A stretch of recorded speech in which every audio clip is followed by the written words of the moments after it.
నమస్కారం అండి కృష్ణప్రసాద్ గారు. ఈరోజు మిమ్మల్ని కలుసుకున్నందుకు చాలా సంతోషంగా ఉంది. ఈరోజు మిమ్మల్ని మీ దగ్గర నుంచి వివరాలు తీసుకున్నానికి విషయం ఏంటంటే, విశ్వవిఖ్యాత నట సార్వభౌమ శ్రీ ఎన్టీ రామారావు గారి ద్విపాత్రాభినయంలో నటించిన కొండవీటి సింహం అది 1981 సంవత్సరం అక్టోబర్ 7 విడుదలైంది. చాలా సూపర్ డూపర్ హిట్ అయింది. తెలుగు చలనచిత్ర సీమలో ఓ రికార్డు సృష్టించింది. అది విడుదలై 40 ఏళ్ళు దాటింది ఇప్పటికి. ఆ చిత్ర విశేషాల గురించి మీ దగ్గర తెలుసుకుందామని చెప్పి ఈ ఇంటర్వ్యూకి రావడం జరిగింది. అలాగే మమ్మల్ని ఈ ప్రేక్షకుల్ని ఆదరిస్తున్న సత్య టీవీ, జేసీ టీవీ ప్రేక్షకులందరికీ నమస్సుమాంజలి. నమస్తే అండి. మీకు కూడా చాలా మంచి క్వశ్చన్ అడిగారు. ఇది గుర్తు చేసుకోవాల్సిన అంశం. ఎందుకంటే ఎన్టీ రామారావు గారు 40 సంవత్సరాలు పూర్తయినటువంటి ఆ సినిమాల్లో కొండవీటి సింహాన్ని ప్రత్యేకంగా చెప్పుకోవాలి.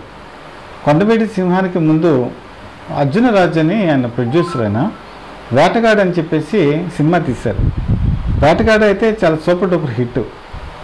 తర్వాత శ్రీదేవి కూడా మంచి స్టార్డమ్ తీసుకొచ్చిన సినిమాల్లో 16 వయసు ఎంత ప్రాముఖ్యం ఉందో వేటగాడు కూడా అంత ప్రాముఖ్యం ఉంది. అయితే తారాపదానికి వెళ్ళిపోయినటువంటి స్టార్డమ్తో ఉన్నటువంటి ఎన్టీ రామారావుతో మరొక సినిమా తీయాలని చెప్పి అర్జునరాజు భావించి వెళ్ళి ఎన్టీ రామారావుని కలిశారు. అప్పటికి ఎన్టీ రామారావు ఫుల్ బిజీలో ఉన్నారు. ఎందుకంటే అప్పటికే రాజకీయాల్లోకి వద్దామని ఒక నిర్ణయానికి వచ్చి ఉన్నారు. సో ఉన్నంతలో సినిమాలన్నీ కూడా పూర్తి చేద్దాం, తర్వాత రాజకీయాల్లోకి వెళ్దామన్న నిర్ణయంలో ఉన్నప్పుడు కొన్ని సినిమాలు యాక్సెప్ట్ చేయట్లేదు.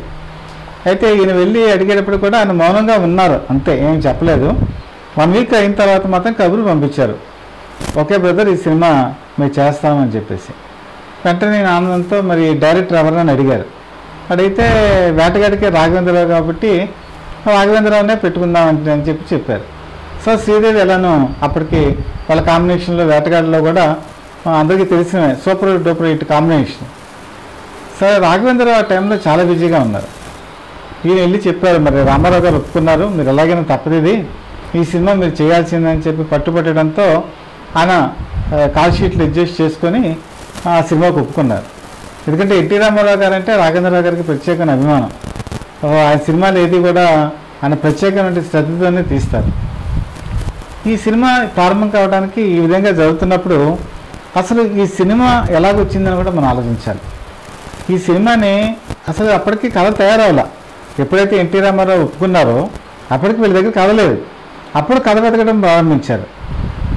తమిళంలో శివాజీ గణేషన్ తంగ పథకం అని చెప్పేసి ఒక సినిమా ఉంది. అవును, అది అందులో పోలీస్ ఆఫీసర్ క్యారెక్టర్లో శివాజీ గణేషన్, నెగటివ్ క్యారెక్టర్లో వాళ్ళ అబ్బాయి ఉంటారు. చివరికి వాళ్ళ అబ్బాయిని కాల్చివేయడంతో ఆయనకి బంగారు పథకం వస్తుంది. అది యాక్చువల్గా అల్లు అరవింద్ అంటే అల్లు వాళ్ళ నాన్నగారు, తర్వాత రామలింగయ్య గారు అందరికీ కూడా తెలుసు గీతా ఆర్ట్స్. ఆ గీతా ఆర్ట్స్ 1970లో తంగ పథకం రిలీజ్ అయితే దాన్ని మళ్ళీ తెలుగులోకి తీద్దామని చెప్పి వాళ్ళ రైట్స్ కొన్నారు. శివాజీ గణేషన్ మాత్రం చెప్పారు, ఇది ఎవరికి కూడా మళ్ళీ తీయటానికి వీల్లేదు, నాకు ఇష్టం లేదు, కాబట్టి దీన్ని యాజ్ ఇట్ ఈస్గా డబ్బింగ్ చేసుకొని రిలీజ్ చేస్తేనే ఇస్తానని చెప్పారు. సరే ఇంకా వేరే గత్యంతరం లేక వాళ్ళు ఏం చేశారంటే తంగ పథకాన్ని బంగారు పథకం అని చెప్పేసి తెలుగులోకి డబ్ చేసి రిలీజ్ చేశారు. సూపర్ డూపర్ హిట్ అయింది. అది 1976 ఆ ప్రాంతంలోనే అటు తమిళ్లోనూ ఇటు తెలుగులోనూ సూపర్ డూపర్ హిట్ అయింది. సో మళ్ళీ ఆ సినిమా తీయాలి అంటే భయం, ఎందుకంటే సేమ్ అదే డబ్బింగ్ సినిమా కూడా వచ్చింది. శివాజీ గణేషన్ నటన కూడా పరాకాష్ఠకి చేరినటువంటి సినిమా. ఇదేమో వీర బ్రహ్మేంద్ర స్వామి చరిత్ర సినిమా తీయడానికి రెడీ అవుతున్నారు. కడప దగ్గర బనగానపల్లి దగ్గరికి ఇల్లు ఉన్నారు ఆయన. 4 రోజుల పాటు అక్కడ అన్నీ కూడా పరిశీలిస్తున్నారు, ఆ స్టోరీ డిస్కషన్ ఇవన్నీ.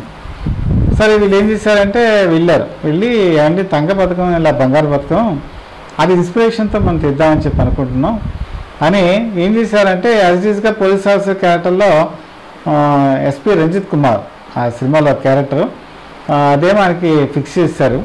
కొడుకు పాత్రను ఒకటి సృష్టించారు. యాక్చువల్గా నెగిటివ్ క్యారెక్టర్ ఒకటే ఉంటుంది కొడుకు పాత్రలో.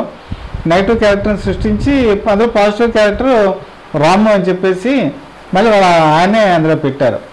సరే ఈ నెగిటివ్ క్యారెక్టర్ బాగుంది, సరే ఈ లైన్ మీరు డెవలప్ చేసుకోండి అని చెప్పి పంపిస్తారు. అంతే, ఆ పాయింట్ ఒకటే విన్నారు అంతే. సరే వెళ్ళిన తర్వాత నెగిటివ్ క్యారెక్టర్ మరి ఎవరిని తీసుకోవాలి, నెగటివ్ క్యారెక్టరు ఎన్టీ రామారావు నటనకి ధీటుగా ఉండే క్యారెక్టర్ అది. అప్పట్లో దాన్ని పోషించాలంటే గట్స్ ఉండాలి. ఎవరున్నారని ఆలోచిస్తే మోహన్ బాబు కనిపించారు. సరే మోహన్ బాబు ఏదో సజెస్ట్ చేశారు. ఎన్టీ రామారావు కూడా ఓకే బ్రదర్ ప్రొసీడ్ అన్నారు. మోహన్ బాబు కూడా ఎగిరికి ఎంతేశాడు ఆయన. ఎందుకంటే ఎన్టీ రామారావుకి ధీటుగా చాలా సన్నివేశాల్లో మోహన్ బాబు నటన ఉంటుంది అందులో. కాబట్టి అక్కడ మళ్ళీ ప్రాబ్లం వచ్చింది. ఏంటంటే మోహన్ బాబుని హీరోగా పెట్టి ఆ కాల్ షీట్లు అన్నీ బుక్ చేసుకొని దాసనారాయణ దగ్గర అవన్నీ బుక్ అయిపోయి ఉన్నాయి. మరి వాళ్ళు ఏం చేస్తారు, మరి ఆ టైంలో మరి ఈ సినిమా కంప్లీట్ అవ్వాలి, తక్కువ టైంలో తీయాలి. వెంటనే రాఘవేంద్రరావు ఏం చేశారంటే దాసనారాయణ దగ్గరికి వెళ్ళి మరి ఈ పాత్ర ఇలాగ ఉంది అని చెప్తే ఎన్టీ రామారావుతో పోటీ పడే క్యారెక్టర్ కాబట్టి నా సినిమా కన్నా కూడా అతనికి పేరు వస్తుంది, అతని కెరీర్ ముఖ్యం అని చెప్పి తన కాల్ షీట్ వదిలేసుకొని దాసనారాయణ మంచి హృదయంతో రాఘవేంద్రరావుకి కాల్ షీట్ ఇవ్వడం జరిగింది.